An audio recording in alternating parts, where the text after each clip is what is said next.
Welcome, everyone, to the Asian Voices Radio podcast, where you will hear real Asian American conversations, including topics and subjects you are too afraid to ask your Asian parents about. I'm your host today, Sasha Fu, and our special guest today is Stacey Moy of the FBI. You heard that right, FBI. Let me tell you a little bit about his background. He has a 20-year career with the FBI and recently became the head of the FBI's field office in San Diego. Special Agent in Charge, yes, that is his title, Special Agent in Charge, Stacey Moy, was born and raised in San Diego, graduated from the U.S. Naval Academy. He was a commissioned officer in the Navy before joining the FBI in 2004. During his time with the agency, he has served in Washington, D.C., San Francisco, and San Diego, and his experience with the FBI has been wide-ranging, going from participating on the SWAT team to handling cases in the areas of counterintelligence, espionage, and here's a new phrase for me, counter-proliferation. And for those of you who don't know what that is, I had to also look that up. That is preventing the spread of weapons of mass destruction. This is all very serious stuff, of course. He's also investigated cases involving financial crimes, corruption, civil rights, and violent crimes against children.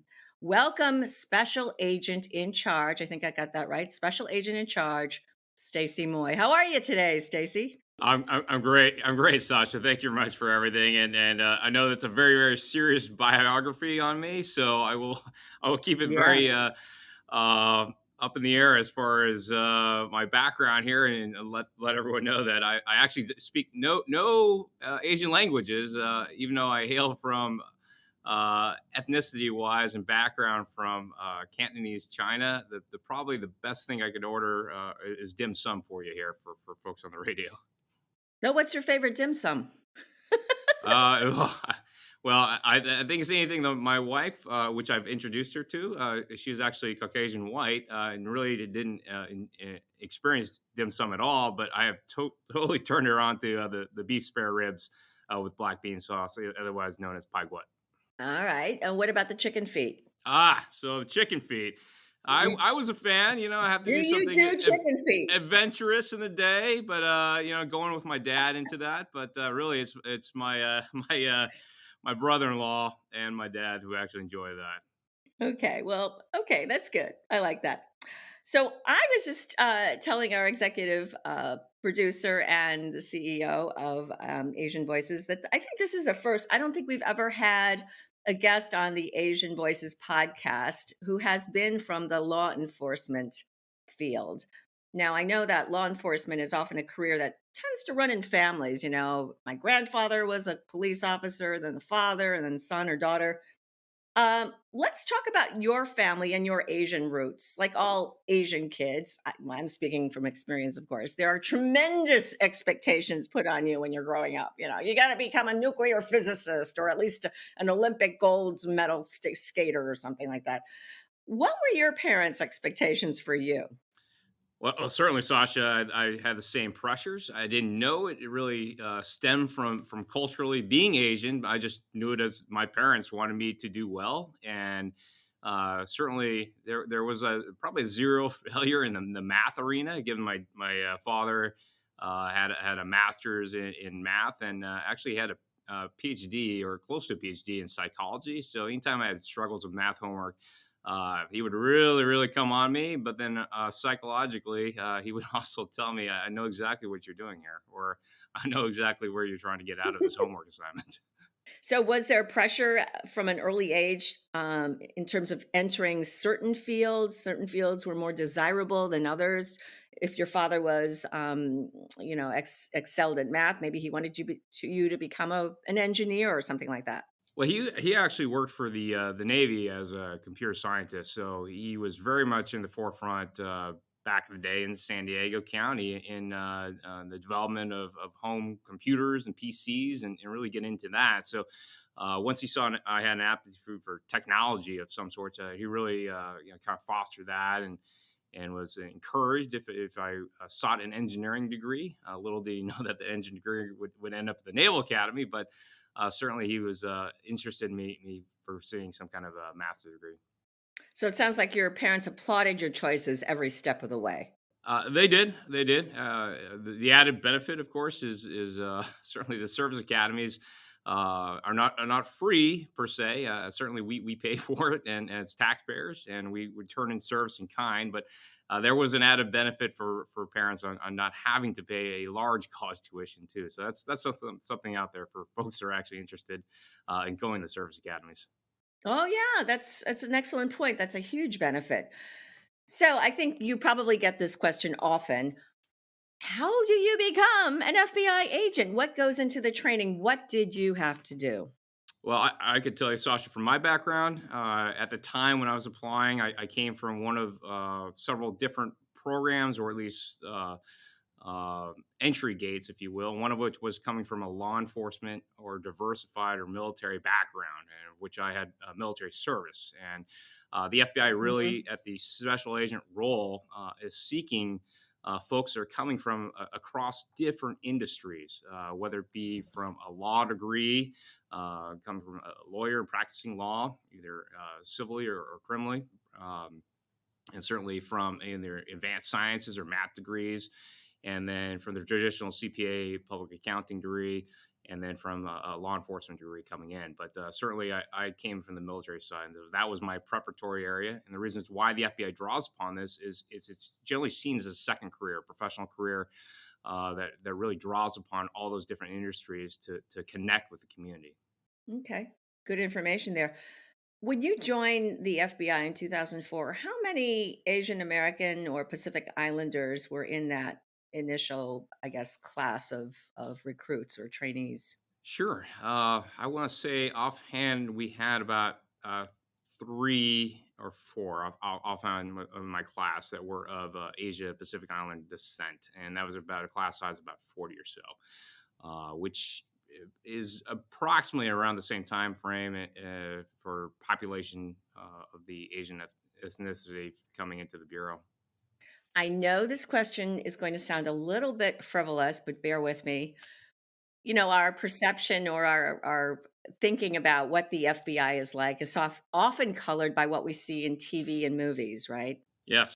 And the Asian characters usually play the guys in the lab or the forensic analysts or the data, analysts. They aren't always or usually the guys who are kicking down the doors or involved in the blazing gunfights. Is there any truth to that stereotype, or is that just a media stereotype about what Asians do in law enforcement? Well, I might be standing corrected here when I maybe quote my wife and looking what I think David Lim or Daniel Kim and some of their TV series and True, Hawaii Five O, and I think they're fairly true. athletic and fit and very tactical, and somehow they lose their shirts in some of these operations. I don't know how that happens, but somehow that happens. But yeah, they've they've gone past, I think, those stereotypes of being segregated to just those particular career fields in the law enforcement media.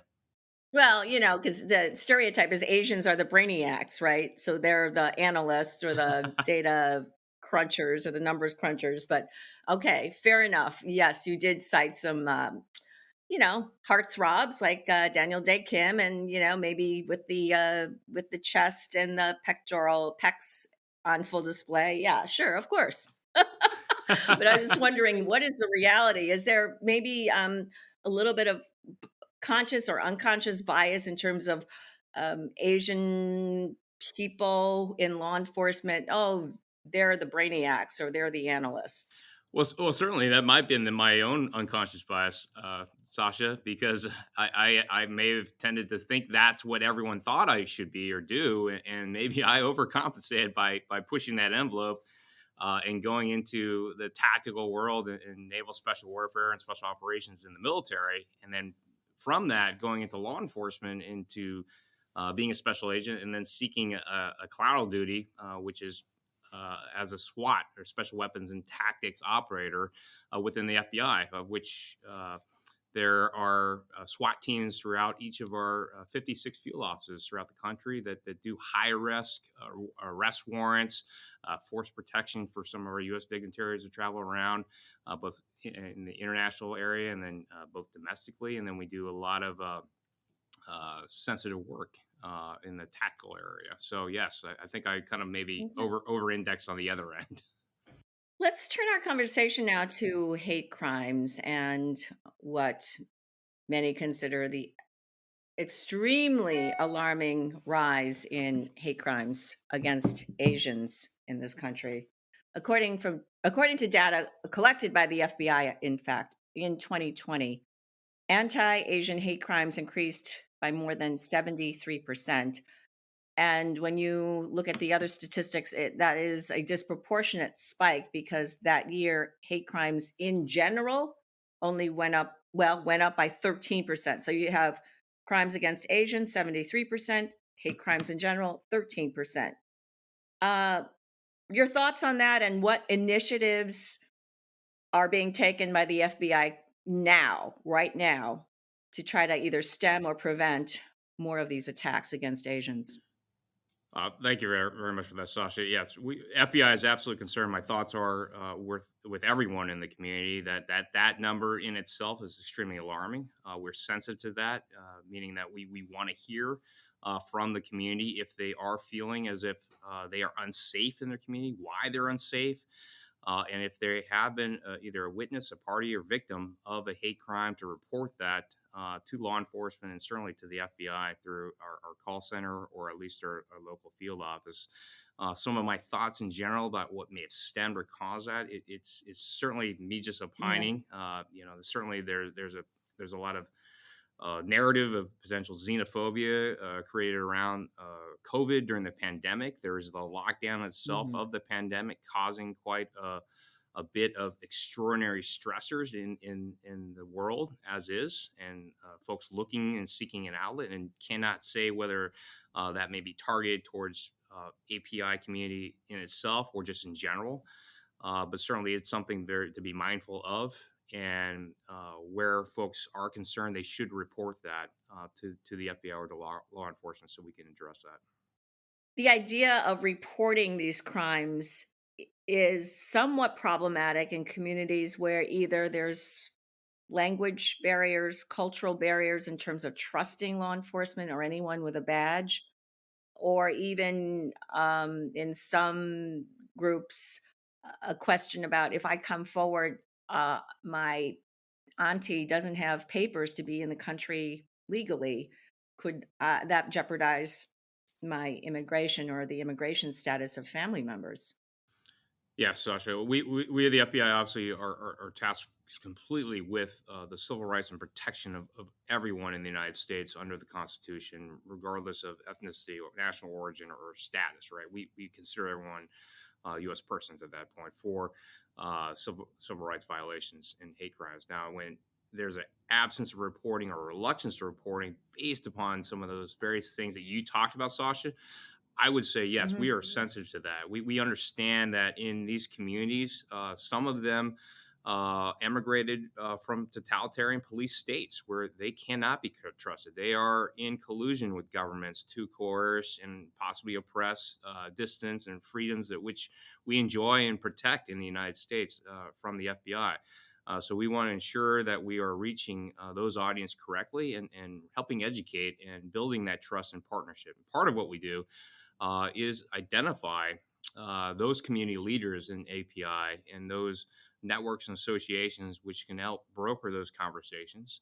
We also seek individuals within the FBI that may or may not have these backgrounds and history behind them to understand these nuances in these cultures and how to best approach them and not to insult them. Understand that there's maybe a hesitancy, a victim mentality behind it, an embarrassment, and certainly a lack of trust. So we also try to partner with folks that are actually in these communities, and whether or not they are agents or what we call our professional support employees or intel analysts, which actually comprise most of the FBI. The FBI is about 35,000, and these individuals And those job series actually are more than half of that, and some of them are occupying some of the critical skills that language, for example, language specialists. They speak all sorts of dialects of Chinese, which could be a way to enter into the Chinese community, or Korean dialects, and Japanese, and some of the other ones that will help broker those conversations. So that is an actual job inside the FBI, someone who is valued for their linguistic skills or their value to the organization because they speak another language. Yes, yes, we call them language specialists, and they help not only agents understand how to approach these communities, whether it be from a law enforcement standpoint, or purely a community outreach measure. And they could be either full time employees of the FBI or part time, because we know certain people have day jobs and they have family care needs, and certainly we can actually hire them as contractors at part time to work some in these various different critical language skills that are needed, and then we can actually work remotely with them from their home field office location where they may be hired from, and they can do everything from technical translations, cultural translations. Some of these are very, very nuanced dialects within the API community that we need access to, That's right. that can reach new audiences. Yep. Can we go back to talking a little bit about the immigration aspect because some of that is unclear to me. If, for instance, I'm in a household where one household member may not have legal status or doesn't have the documentation to be in the country legally, and I step forward and say I want to report a hate crime against myself, and there's an investigator who comes and starts asking questions. Would I put? Would the family member or household member who doesn't have legal papers, or would they potentially be at risk of being deported? I can't specifically go into that scenario and 100% certainty say that won't be an issue. But I would say we look purely at the crime at hand, the victimization of that person, and we would consider that the first and foremost thing that we're most concerned about, ensuring that person is safe and there's no harm to them. Now, the status of which we could certainly work with our other partners to work on immigration, but I don't think there's a immediate need for that person and to move into deportation or any of those stats. Our first and foremost thing is to ensure the victim is protected, the individual is safe, and the family members around them are safe, and then they're in a capacity to potentially identify some of the perpetrators who committed these egregious acts upon them, and then we work with them to hold them accountable. And some of those added benefits might be potential ways or gateways to citizenship. Okay, because I think that might be an inhibiting factor for people to come forward if they have somebody who has uncertain immigration status. They're worried about a referral from your agency to immigration or INS or one of those. We face this all the time, Sasha, in areas of human trafficking, for example, where some of these folks that come over potentially illegally are absconded from in organized elements, and then they have no voice of their own, right? And some of them are minors, right? So Mhm. we have to be very mindful in Right. protecting them from further victimization. Okay. Um, we live in changing times. We're having dialogues and conversations about things that we didn't have maybe 5, 10 years ago. Everything around racial justice, relations between communities of color and police agencies. Uh, we're A lot of police agencies are trying to open up that dialogue with citizens and community members. And I know the FBI is trying to do that, especially in the area of hate crimes. If you, as a leader, an Asian American leader in the FBI, could give, some do's or don'ts for other law enforcement, not necessarily just in the FBI, how to conduct sensitive conversations on this topic with Asian or API community members. Let's say we're having a public forum. I mean, there are instances where people might stand in front of a group of folks and fail to relate to them or fail to connect. What, in your opinion, would be a good do, proactive things to do to connect with that audience and things that they should avoid because it would turn them off or make them feel they are not seen and not heard? Sure, Sasha. That's a great point. And I'll use this time actually to identify that I'm part of what we call the FBI's Diversity Executive Council, of which I co-chair or co-champion within the FBI one of our diversity advisory committees, which ensures the various different sects within the FBI are equally represented, and we can help inform our executives upon laws and policies which impact diversity. And I'm one of the co-chairs on the Asia Pacific American Advisory Committee for the FBI. We had one example that came up through our office out of FBI New York field office, which they partnered with NYPD in the wake, and I guess, fever pitch of Asian-related hate crimes or hate incidents that happen throughout the country. One of which being New York being epicenter, and certainly San Francisco being the other one, given the demographics of both those regions. They did their good share of research and certainly went out to connect with the community as a partner with both law enforcement overtly as NYPD in uniform, and certainly as the FBI, and to connect with those community leaders. And rightfully so, they were very angered, sensitive to some of the narratives out there about API and hate crimes in general, and more scared, right? And it had a failure to connect. And the reason why I bring this up, failure to connect, we didn't have a nuanced approach, meaning we went there to connect with the community, but also inform and educate them on what constitutes a hate crime at the federal level by statute, by legal statute. And obviously, this didn't resonate, right? Instead of coming from a point of empathy. And certainly no fault to the folks that went out. They certainly just didn't understand and didn't have the education ahead of time. And so when we heard about that, our committee heard about it because of our context in New York. We worked directly with New York to give them that feedback that, hey, here's maybe a better way to approach this based upon the folks that you were actually talking to. And maybe we can work together to work and refine some of your, what we call, talking points or deliverables of messaging that helps safeguard and show empathy, right? First and foremost, the community, versus actually quoting legal statutes, right? And so we worked together with them, and then actually provided a similar package to all other field offices through what we call our headquarters at FBI, that actually oversees the criminal program for hate crimes. And what they did is actually give those all to the executives of these field offices. San Diego is another example of a field office, and so that they can connect with their corresponding API community, and it actually resonated very well with them. Do you remember any of those talking points? Well, certainly I do. I do remember it. One of which I think we covered briefly earlier here was understanding, okay, that there's a fundamental mistrust of law enforcement in the Asian Pacific Islander community, right? Because of where they're coming from, at least in some of these police states, right? So that's one point. There's also a point of just Asian culture in general, regardless of country. Traditionally, it's keep your head down, right? Keep your head down. Let your work speak for itself, right? Don't make noise. Don't make noise. Don't be a problem out there. Don't be the one that's complaining about something. Do a good job. Regardless of what happens, keep doing your good job, and things will work out, right? That's always been kind of the model, right?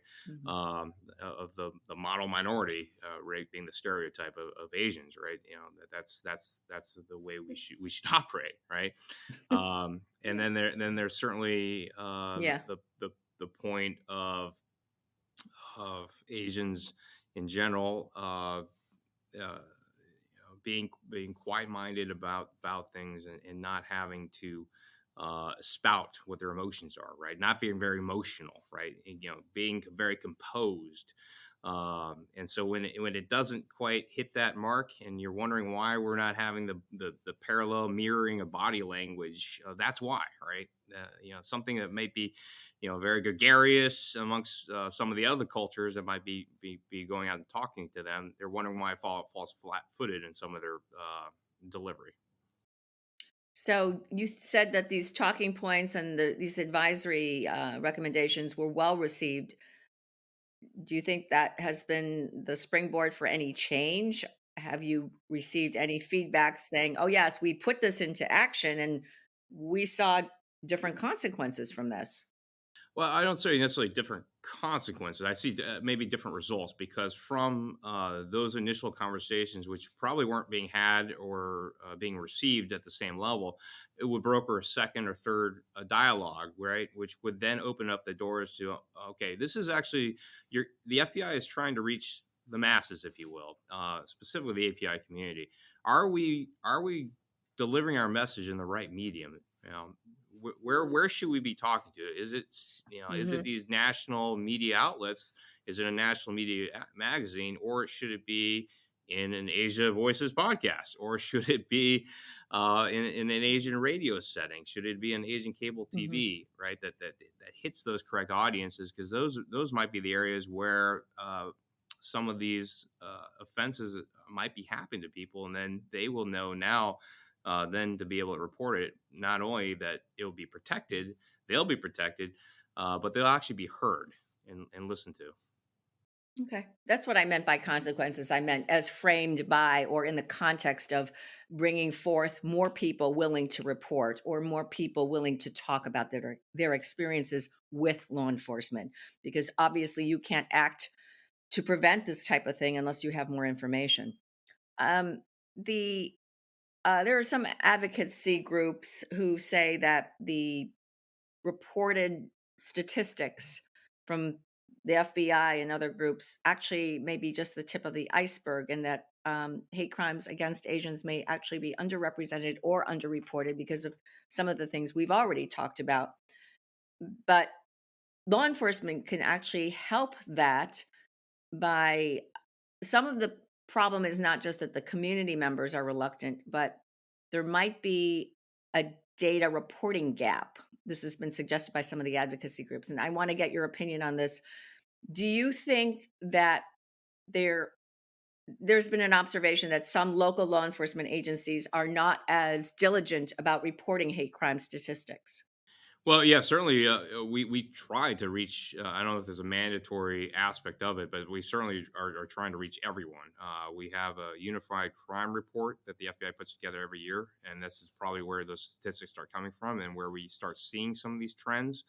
Part of it is correcting each year to year, and it's hard in a way to hit trends because as we reach new audiences and new police departments at the same time, and sheriff's offices that now are reporting it, and then we also are simultaneously reaching new communities who are also reporting things. So it tends to be a trend that we can't really assess at the same time together, but at least it's coming in, and then we can actually understand if we actually have a threat problem.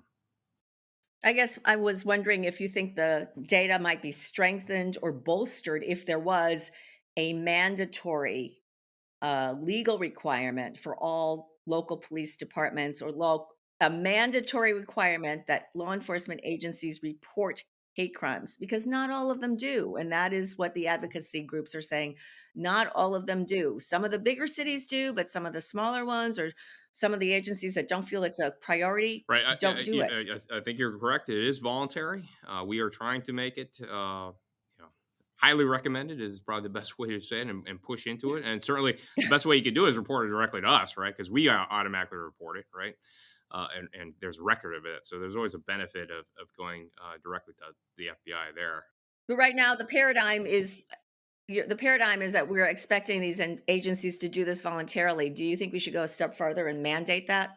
I can't really comment specifically on the mandate or the recommendations on that. Just candidly, I would say that we work really well with our state and local partners, right? Law enforcement, they see it, right, and they're very attuned to reporting things now, and they understand that it does safeguard the community and help community policing by doing that. So I don't know if there's, I can't speak on the legislation behind that, but certainly from the law enforcement angle, we encourage the reporting. Okay. I think that's something that we're hearing from advocacy groups because they think that if we have more numbers and more rigorous reporting, we'll be able to attack this problem more effectively, perhaps. That's one perspective. There's also some more information that's coming about the activity involving extremist groups, white nationalist or white supremacist groups. There's a new study that was just released this April saying that domestic terror incidents by white supremacist and extreme right wing groups has reached a new high, um, the highest in many, many decades. What do you think, Stacey, is the gravity posed by these types of groups? The gravity of the threat posed by these groups? Well, I'd say Sasha is significant, right? We regardless of their ideology or the motivation, these groups, individually or uh, collectively, right? They do pose a threat if they are, um, moving to any kind of motivation or mobilization to violence. So we are actively working to disrupt and protect the community from any of these actors. Okay. So we're approaching the end of a couple more questions. How do these extremist groups normalize hate? Do you think that they play a part in that? Well, yeah, that's a fair question. I mean, unfortunately, it's yes. As much as the FBI, protects civil rights, there is actually nothing illegal about hate itself. As unsavory it is to hear, folks do have that protection under the First Amendment. So it's the difference from moving from that hate to a motivated hate, right? A violence, a criminal federal crime based upon that hate, right? So that's the nuanced difference that we're always careful and mindful to look at and observe. But yeah, the FBI in itself doesn't look at normalizing that hate. The FBI and organizations of all types, not just law enforcement, but arts organizations, corporate America, they've been charged with trying to bring more people of diverse racial and ethnic backgrounds into their workforce. And of course, the FBI is, presuming, taking steps in that area too. What can you tell us about the measures that the FBI is taking to, recruit more people of more diverse backgrounds? We're doing everything and everything we can, anything and everything. We not only through the API community, we recognize, Asian Heritage Month is coming up this May, right? So pretty much every field office is trying to reach out to the community, but not also that, but also to the internal FBI offices to help educate about the great culture, the great diversity in these communities, and the great experiences and innovation that are coming from them, and how to potentially recruit them to become employees of the FBI. So the FBI is certainly trying to do everything we can, not only to understand the community, but actually reflect and look and serve the communities we are living within. And we've made it what we call within the FBI a health measure, right? We look at how we are doing business in the FBI, and one of those is actually doing many of these community outreach events and diversity events, but also looking at the recruitment aspect. Are we in the communities we need to be in, and where can we improve? Because if we're not in those areas, we're missing some of the great experiences, talent for future generations. Do you like to participate in these outreach or recruitment events yourself, Stacy? Because I think it's nice when if somebody like you comes out and says, I've been all over the place with this agency. I've had a lot of interesting functions inside this agency, and I'd like to encourage, you 25-year-old or 23-year-old person in this audience to come and join our agency. I think it might be nice to see somebody with your background and, and say, yeah, okay, I can do this.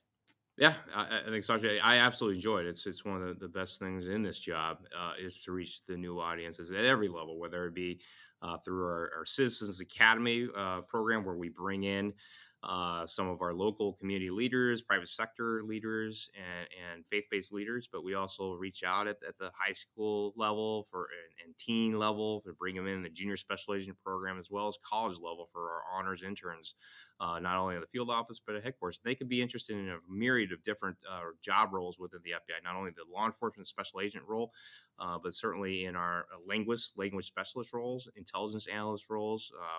We have I'm looking right here at our multimedia specialists right here. I mean, there's a Okay. wide Okay. range of folks. There are public affairs specialists, right? National press Somebody office. could have managed the Twitter Yeah, account no, for the the FBI. Twitter accounts, right? There's all sorts of great things we do in the FBI, and we have the CSI, the lab folks. We got a myriad. We have Cool. pilots. Yeah, there's all sorts of fun things we have in the FBI, and we have got an overseas presence too. In every major embassy and consulate.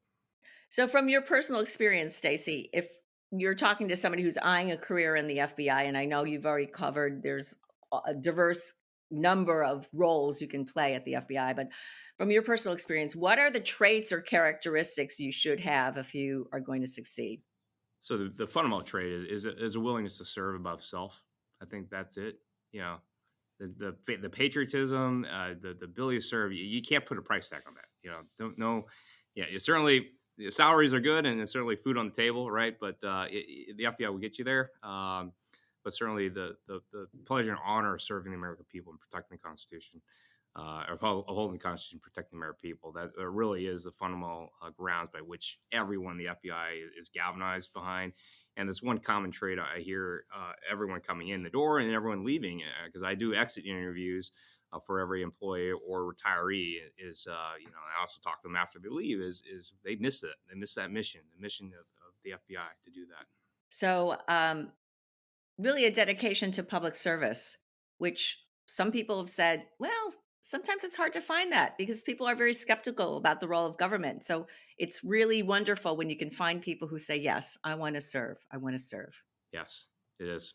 Thank you, Stacey Moy, Special Agent in Charge, for joining our podcast. It's been an interesting half hour learning more about the FBI and about your background. So thank you so much. Thank you so much, Sasha, and thank you everyone that tuned in for this. And if you'd like to learn more about the FBI, please, I would refer you to our website, fbi.gov, very easily. And then from there, you can navigate to everything you want to know about the FBI. And for those that are interested in actually applying for jobs, it's fbi.gov/jobs. Yeah. All right, excellent. Again, you're the first, Stacey, our first guest from the law enforcement community on the Asian Voices Radio podcast. So hooray. Thank you. Many more to follow, I'm sure then. Well, if you have any suggestions for future guests or topics, we would love to hear from y'all. So please be sure to subscribe on your favorite podcast platform, as well as follow us on Facebook, Twitter, and Instagram.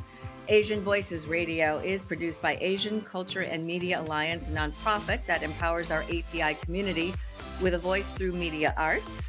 If you'd like to support our program and make a donation, please visit asianvoicesradio.com.